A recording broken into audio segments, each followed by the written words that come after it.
Hi YouTube, this is Sean with Ream Pipes. Here's a video of me freehand shaping a shield shape, which is my variation of a elephant's foot. It's a very Danish shape. So the first part of this video is a little boring because there's a lot of material to remove, and you'll see that I'm going to spray it with water. Can't really see the grain as much as I hoped, but the video is also sped up very quickly. So what I'm doing here is just trying to expose the grain. Now the shield shape, it has a big panel on the front that I always intend to be smooth, and it looks like that's going to be the case on this one. So what I did first there is try to, make sure all the grain that I want on the front is in relatively the curve shape that I want. And then when I'm going on the sides, I will really try to figure out which direction the grain is going. So I'm a very visual person, so I've got to plan things out a little more. Typically with freehand drilling, you're not planning a whole lot. You're kind of just taking the block as it comes, and my brain doesn't work that way. So in this step here, you can see I've drawn some lines on the block, and what I'm just doing is trying to figure out like an anchor point, like where can I work off of. I just swap a 40 grit disc there. I do everything on one of these foam back wheels. It's always worked for me. I've done this for almost 10 years with that wheel setup instead of a traditional French wheel that would have paper that wraps around. I just didn't want to mess with that, to be honest. So here you can see I'm really starting to get the edges of the pipe.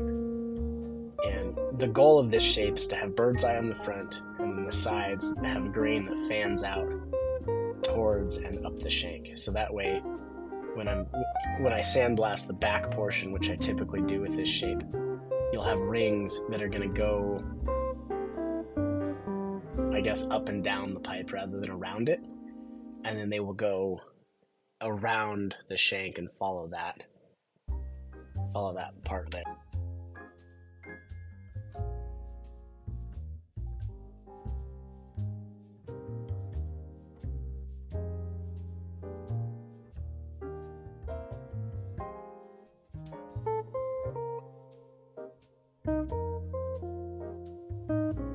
So there I drew a line on the back of the shank, and I always try to give myself a lot of visual cues to follow, because I'm used to shaping after I drill, and so I've got a set place that I can shape, and this is totally different than how you would do that traditionally. And so this is, like I said, my brain doesn't work like that, to be able to just attack a block and see what happens. Basically, I've got to have a little more structure. So I draw lines on my blocks as I'm doing this and try to plan out a little more.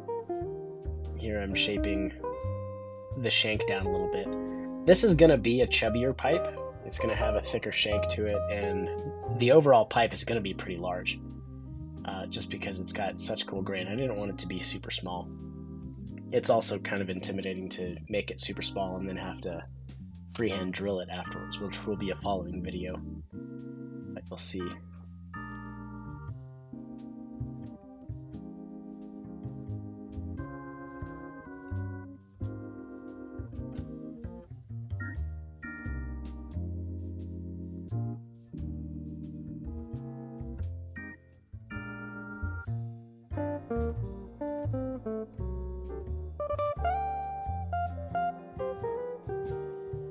So here you can see I'm drawing some more lines on the side. And what I'm doing here is I actually want to have a really hard defined line from the front and the sides and the back. So that way I've got hard lines separating all the bird's eye front to back, and then the side panels of this. Hopefully the side panels can be smooth too. I'm not sure yet. I'm not into the final shaping and sanding, which will be with a lot higher grit, to figure out if it'll actually work for smooth sides. That's the goal though. Smooth sides, smooth front, blasted back. So I'm just defining that, and this pipe ends up with like a really cool curve. The front matches the back, like the lines on the sides match front to back, and then they kind of taper towards the bottom, where the whole pipe meets down there at this little point. And then there ends up being a little foot on the bottom of it too.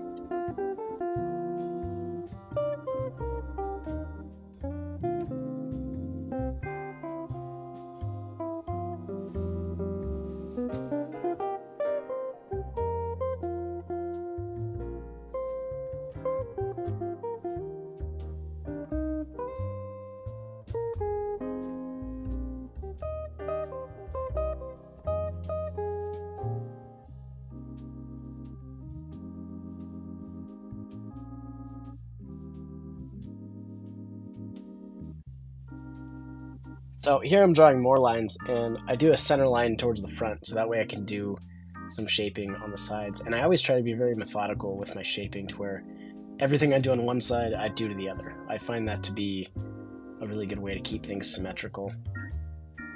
You know, a lot of people will start on one side that's easy, and when I teach people pipe making, I try to encourage them to work on the side of the pipe that's not natural to them, because that's going to turn out one way, and then you're going to easily be able to match that on the side you're more dominant to. And so here you can see I'm adding this little foot on the bottom. I want the shank to kind of curve down in, and then have the lines of the sides of the pipe jut down farther than the bottom line of the pipe. I thought that might be a cool touch. Not sure if that's going to stay or not. I'll figure that out later on in the rest of the drilling, once it's drilled, and see how the shape looks after that. So that's pretty much it. You can see the shapes come together quite a lot. It will get a little smaller, a little more refined. So in the last section of this video, I'm just gluing blocks on it. So what we do is glue blocks, that way I can flatten those out, so that way they're perpendicular to where I'm going to be drilling. So that way there's a push point. You'll see that in the drilling video that I will upload as well.